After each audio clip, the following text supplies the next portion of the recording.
நமது பெரிய தகப்பன் நம்மாழ்வார் அவர்கள் அவரோட தாய்ப்பின் புத்தகத்தில் தெளிவாக சொல்கிறார்.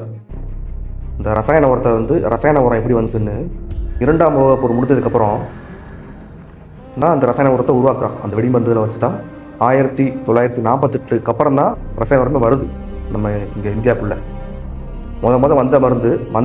வந்த விஷம் மருந்து ரசாயன உரம் சூப்பர் பாஸ்பேட், இதுதான் வருது. அதுக்கு முந்தைய நம்ம செய்த விவசாயம் ஃபுல்லாகவே கிடை தான். நெல் போடுறதா இருந்தாலும் கடை தான், வெங்காயம் போடுறதாலும் கடை தான். ஆட்டுக்கடை போடுவோம், மாட்டுக்கடை போடுவோம். எங்கள் தாத்தாங்கள்லாம் அப்படி தான் போட்டிருக்காங்க. இப்போ இந்த ரசாயன உரத்தில் அதிகமாக போட்டனால மண் வளமும் பாதிக்குது, அனைத்து உயிர்களும் பாதிக்குது, மனித வளமும் பாதிக்குது. இந்த மனித வளத்தை குறிப்பாக அனைத்து உயிர்களையும் பாதிக்கிற இந்த விவசாயத்தை மீட்க, விவசாயத்தை காக்க ஒரு மாற்றம் என்றும் வருகின்ற பிப்ரவரி 21ஆம் தேதி திருச்சியில் மாற்றத்தை விரும்பும் மக்களின் மாநாடு. அனைவரும் கூடுவோம், கொடிய அரசியலை மூடுவோம், திரள்வோம் தீந்தும் நினைத்தேன். நாம் தமிழர், தமிழ் தாய் வாழ்க, தலைவர் பிரபாகரன் வாழ்க.